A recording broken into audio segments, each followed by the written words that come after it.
Estamos ante un tiempo que genera muchas inquietudes, muchas dudas y precisamente por eso también un tiempo de muchas preguntas y hoy vamos a hacernos varias. Por eso el título de hoy es ¿por qué haces lo que haces? Vamos a ver cómo nos responde la palabra de Dios para ayudarnos en nuestras respuestas, pero primero vamos a orar. Padre, no estamos aquí porque vengamos a cumplir algún extraño ritual o monótona repetición de cosas. Estamos aquí, Señor, porque necesitamos de ti. Necesitamos que nuestro corazón sea llenado, Señor, de tu verdad, de tu palabra, pero sobre todo de tu presencia y de tu persona, Señor. Padre, confesamos que necesitamos que tú nos enseñes a vivir, a pensar, a decidir. Sabemos que eso solo es posible por un milagro que haces tú en aquel que cree. Queremos creer hoy, Señor, que tú, al aceptar a tu Hijo como Salvador, nos has llenado y le has dado sentido a nuestras preguntas, a nuestras inquietudes, a nuestra vida. Ponemos delante de ti, Señor, nuestra vida, nuestro día, la semana que está pasando, la que viene, Señor, y el tiempo que nos queda aquí en la tierra, el tiempo de purificación para tu próxima venida, porque así es, Señor, tú ya vienes. Gracias, Padre, en el nombre de Jesús. Amén.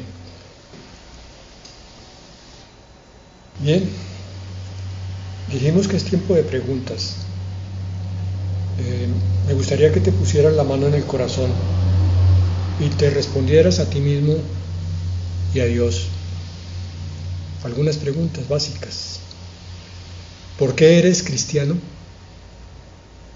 ¿Qué te lleva a mantenerte dentro de la vida cristiana? ¿Por qué lees la palabra de Dios? ¿Por costumbre? ¿Porque toca? ¿O hay un sentido más profundo? ¿Por qué buscas a Dios? Si es verdad que lo buscas, ¿lo necesitas? ¿Te ha respondido muchas cosas en tu vida? ¿Es necesario para ti?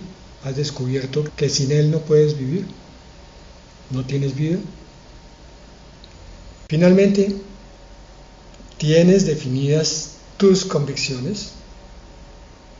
¿Eres lo que se puede llamar un cristiano convencido, aún para morir por tus convicciones? Vamos a ver en esta palabra de hoy que el Señor Jesucristo tenía muy claro, muy definido lo que Él quería hacer con su vida, con su existencia aquí, con su misión.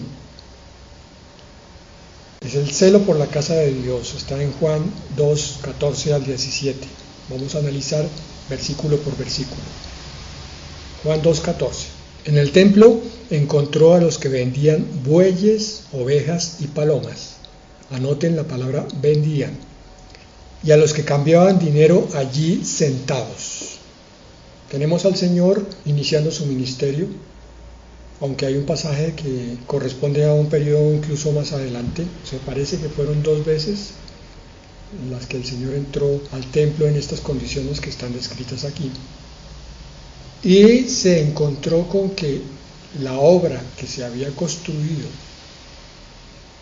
en los tiempos de Esdras y Nehemías para adorar a Dios se había convertido, por lo menos en la parte exterior, también en la interior, hay que decirlo, en algo muy parecido a un mercado.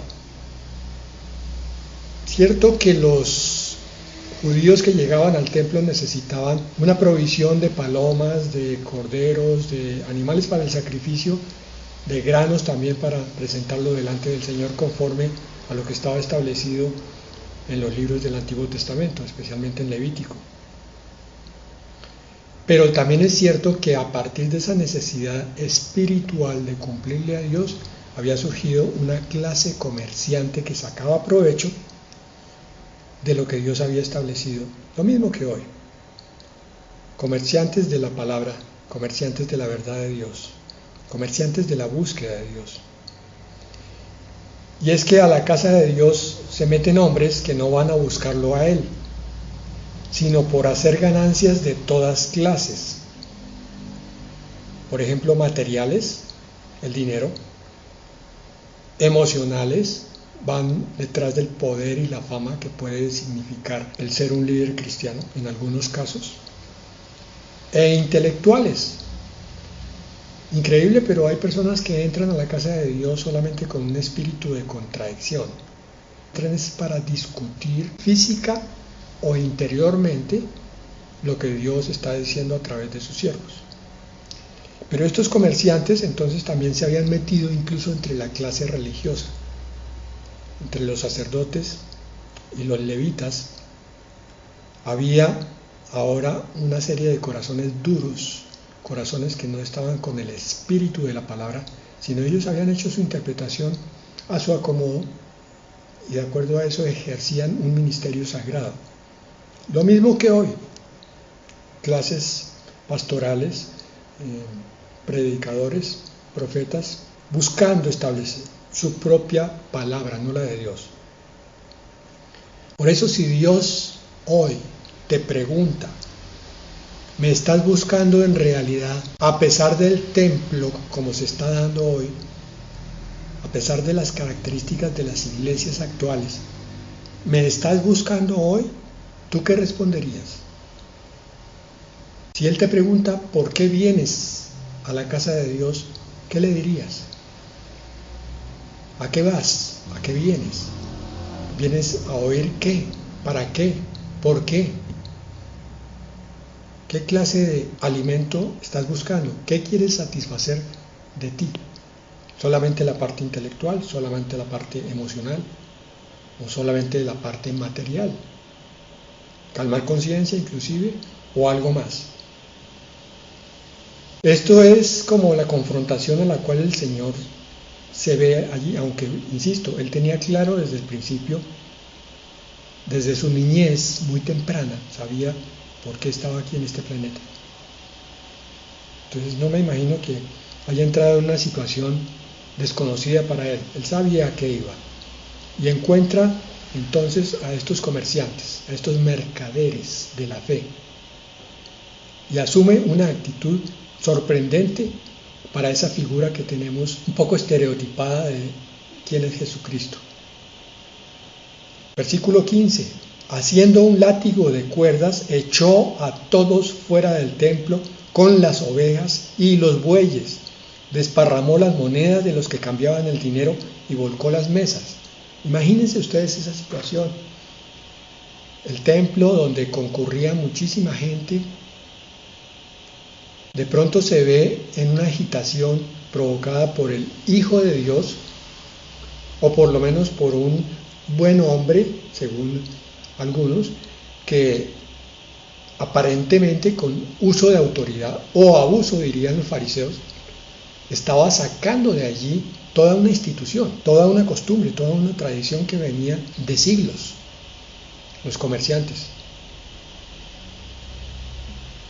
Y es que aquí vemos la figura de dos brazos, como una balanza, donde podemos decir que uno definitivamente es del Dios lleno de amor, Dios amoroso, porque ese es el alegato de muchos que buscan ponerle trampas a la palabra.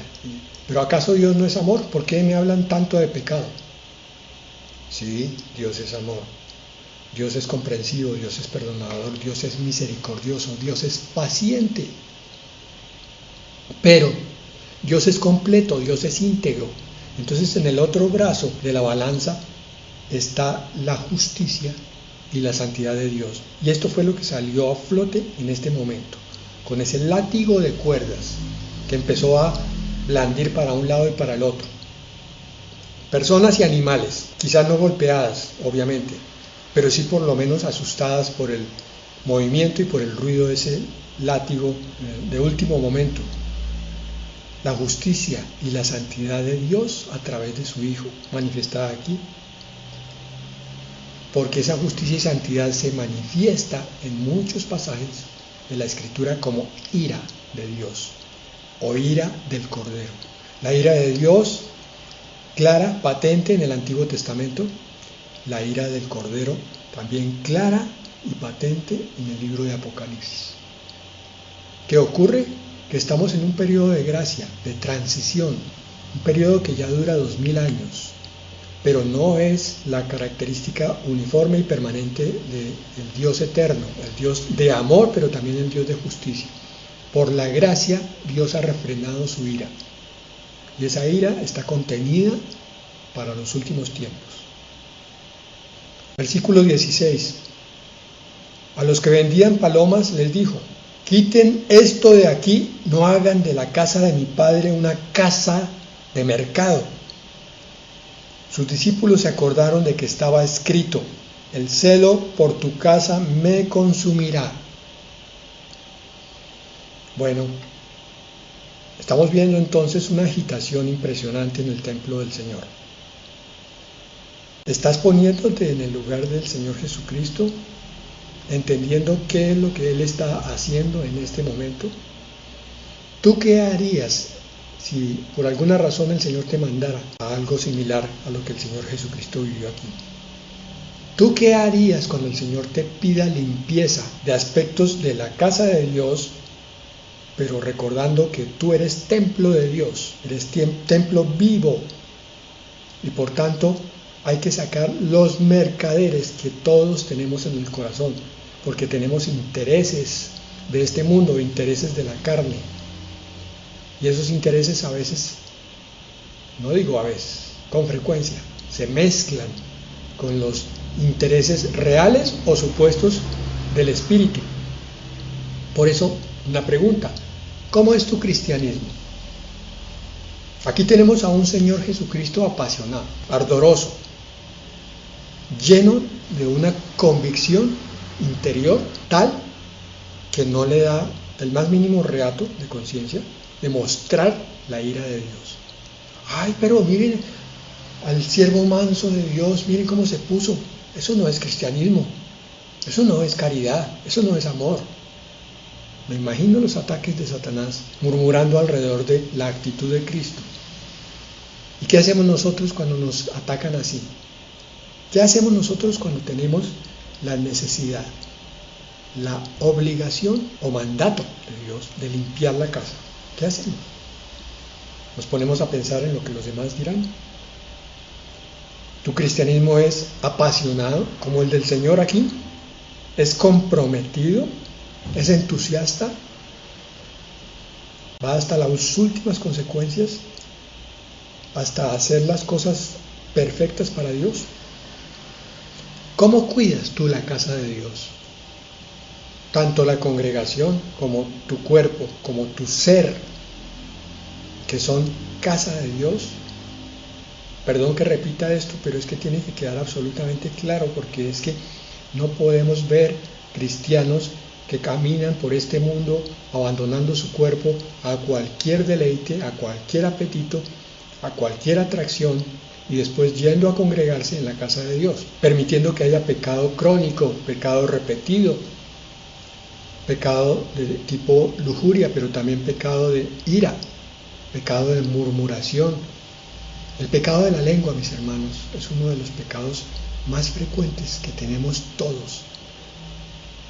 Se nos desboca la lengua con una frecuencia impresionante, de una manera tan cruda, tan dura. Se nos desboca la falta de perdón y de misericordia. Y muchas veces tenemos que ser sacudidos por el Espíritu Santo, que nos recuerda que hay personas que no hemos perdonado todavía. Y no recientes, de años a.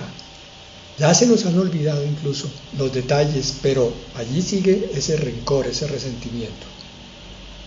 ¿Estás limpiando la casa de Dios?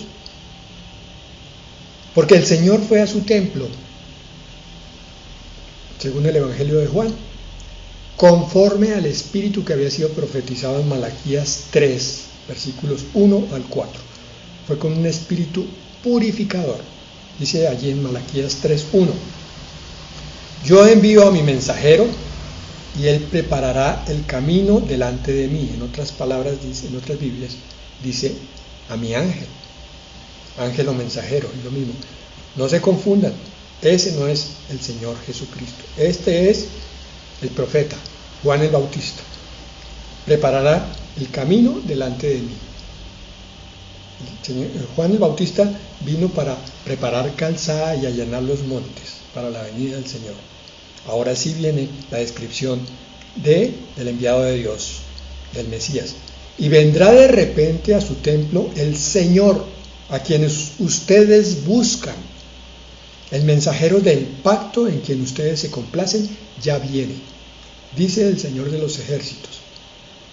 Tampoco se confundan aquí, porque esta profecía en Malaquías duró para cumplirse casi 450 años, que fue el periodo de silencio desde esta última profecía hasta que apareció Juan el Bautista, el periodo intertestamentario.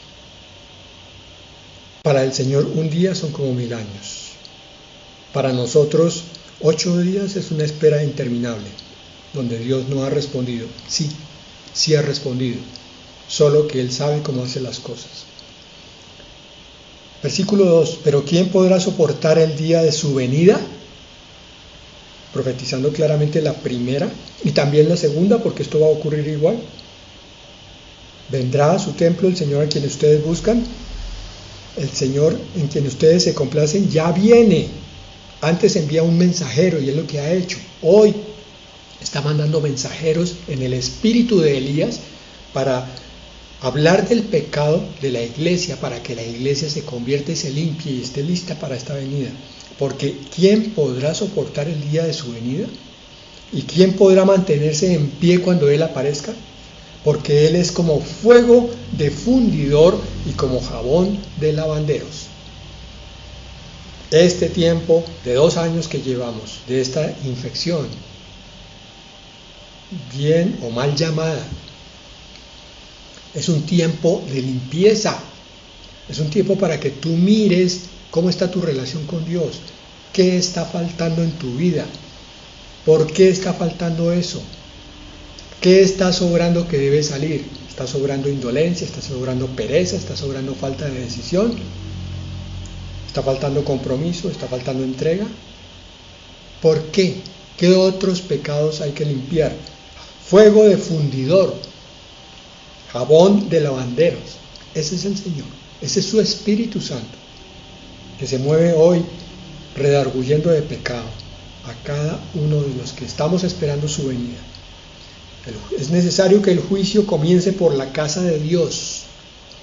Y si primero comienza por nosotros, ¿cómo no será el juicio en aquellos que no le creen? Dice la palabra en el Nuevo Testamento, en una de las epístolas de Pedro. Versículo 3 de Malaquías 3.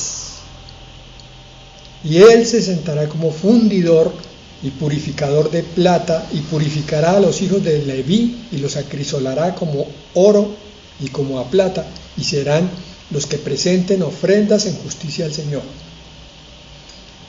Su primera venida fue para salvar a aquellos que estaban destinados a esa salvación tan grande, a aquellos que tenían el corazón dispuesto para recibirlo. Y a partir de ese momento, lo que llamamos la santificación consiste precisamente en el proceso de lavamiento y de prueba de fuego, para que seamos limpiados, para que cuando Él venga la segunda vez, encuentre a una esposa limpia, sin mancha y sin arruga. Y entonces serán presentados como ofrendas en justicia al Señor, dice Malaquías 3:3. Versículo 4. Entonces será grata al Señor la ofrenda de Judá y de Jerusalén, como en los días de antaño y como en los años pasados. Lo que hizo con Israel lo va a volver a hacer con Israel, y como lo hizo con Israel lo va a hacer con la iglesia. ¿Cómo has sentido tú el fuego de la prueba? Este tiempo, con todas sus diferentes calamidades, catástrofes, molestias, inconvenientes, ordenanzas injustas o justas, todo ha servido para que el corazón se fortalezca en paciencia, en mansedumbre, en búsqueda de Dios. ¿De qué te has visto purificado tú en este tiempo? Espero que te hayas visto purificado, espero que hayas sentido con el Señor tu corazón de tal manera que Él haya tocado aspectos que hoy puedes decir, ¿saben qué? ¡Qué bendición! Hoy hay cosas que el Señor ha quitado, aunque todavía faltan, que hace 2 años yo todavía tenía muy marcadas.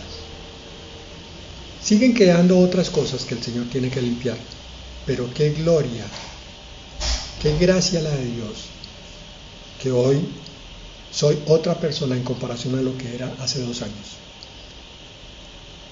La manera significativa en que el Señor muestra en este pasaje su corazón hacia las cosas de Dios están descritas en el Salmo 69. Y allí se predice una parte del sufrimiento que le esperaba a Cristo. Los discípulos, al ver esa palabra cumplida, también se asustaron un poco, porque entendieron que para ellos también había una parte. Es significativo entonces entender que cada cristiano que quiere vivir como Cristo tiene que pagar un precio, que es el de la purificación, el fuego de prueba que empieza por la casa de Dios antes que empiece el juicio al mundo, para que nosotros seamos santificados. Miremos el Salmo 69, 7 en adelante. Por ti he sido objeto de insultos, mi rostro se ha cubierto de confusión. Soy un extraño para mis propios hermanos. Los hijos de mi madre me desconocen. Todo verdadero cristiano tiene que confesar y tiene que aceptar que los mismos conformantes de su familia se han levantado contra él, que lo han criticado, que se han burlado, que no han aceptado la vida cristiana que ahora tenemos. Por eso en Miqueas vamos a ver algunos versículos que tienen que ver con esto, que debe quedar claro en los corazones, porque hay corazones santos y puros que se duelen del rechazo de su familia, pero es que no acaban de recordar que esta palabra tiene que ser cumplida.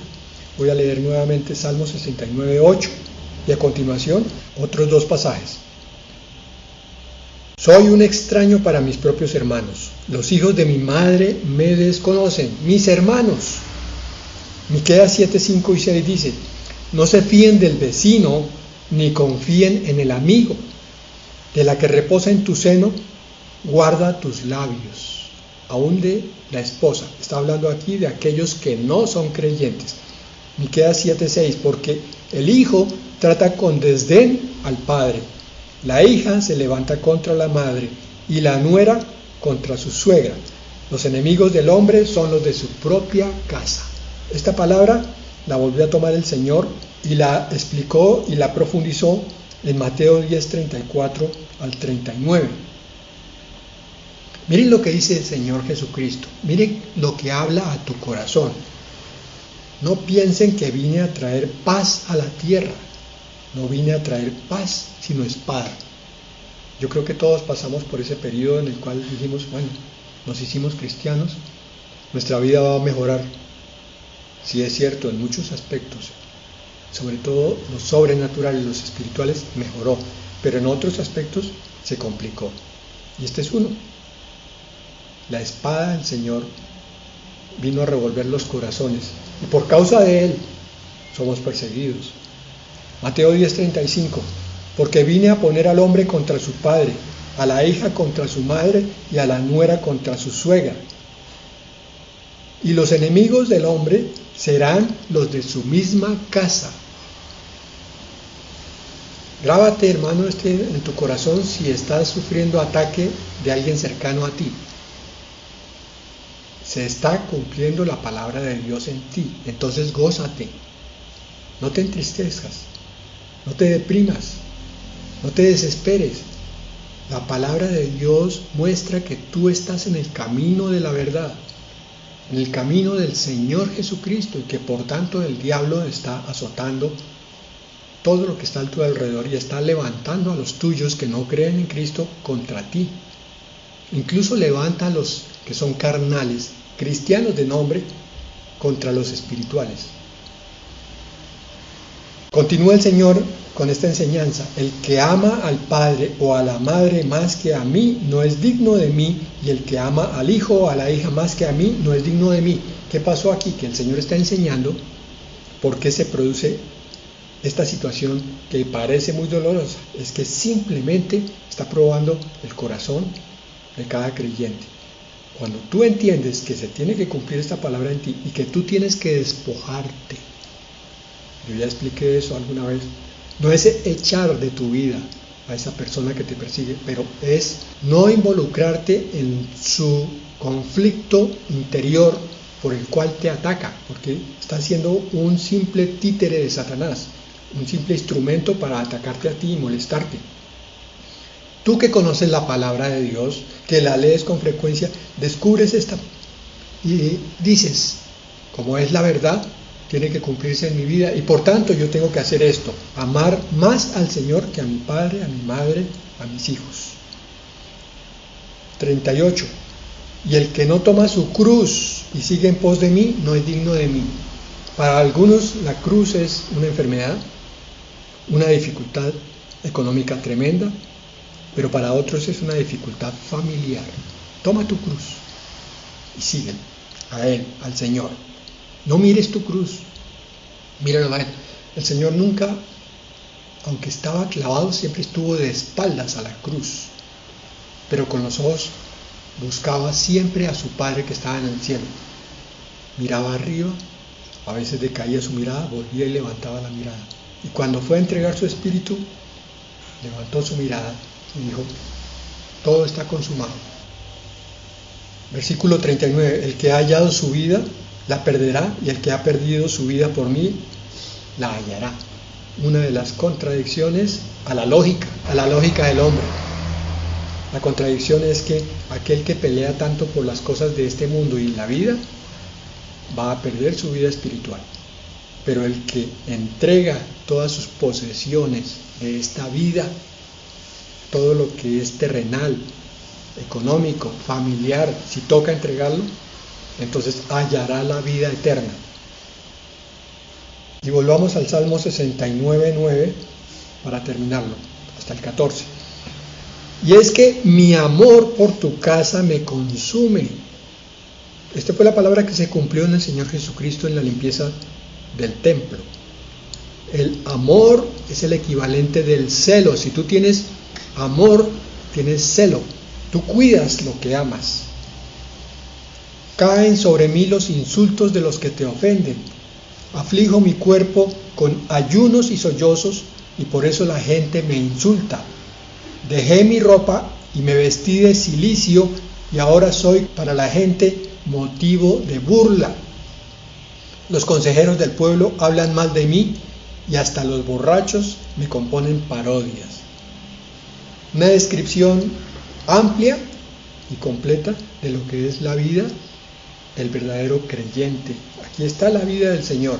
Él no fue comprendido, Él fue burlado, fue calumniado. Y nosotros, como hijos de Dios, tenemos que vivir la misma vida de Cristo. Aquel que dice que está en Él debe vivir como Él vivió. Está en la primera de Juan. Por tanto, tenemos que pasar por estas burlas, por estas contradicciones, por estos vejámenes de parte de la gente que no entiende. Salmo 69:13. Pero yo oro a ti, Señor, en el momento de tu buena voluntad. Escúchame, Dios mío, por tu gran misericordia y por la verdad de tu salvación. Señor, te entrego mis cargas. Me persiguen, pero tú sabes lo que pasa. Lo pongo todo en tus manos. Y versículo 14. Sácame del lodo, Señor, no me dejes que me hunda. Líbrame de los que me odian y de las aguas profundas. Como no lo recibieron a Él, no te recibirán a ti. Alístate. Es parte de la vida cristiana, es parte del precio que tenemos que pagar por el cielo y por la presencia de Dios por toda la eternidad. Y cito entonces la primera de Juan 2:6, ya la había enunciado. El que dice que permanece en Él debe andar como Él anduvo. ¿Cómo está tu vida cristiana?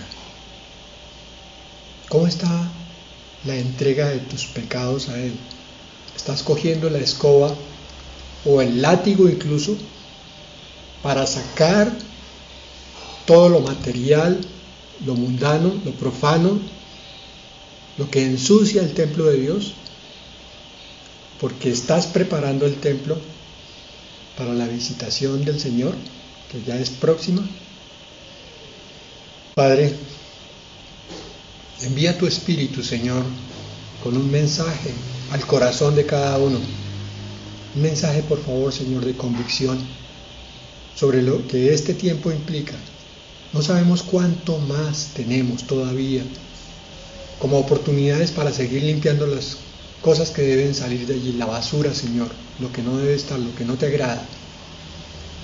Pero haznos obreros valientes y eficientes, Señor, de tal manera que esa escoba y ese látigo hagan su trabajo, Señor, para ti, para que tú el día que llegues encuentres tu casa arreglada, limpia y resplandeciente, Señor. En el nombre de Jesús. Amén.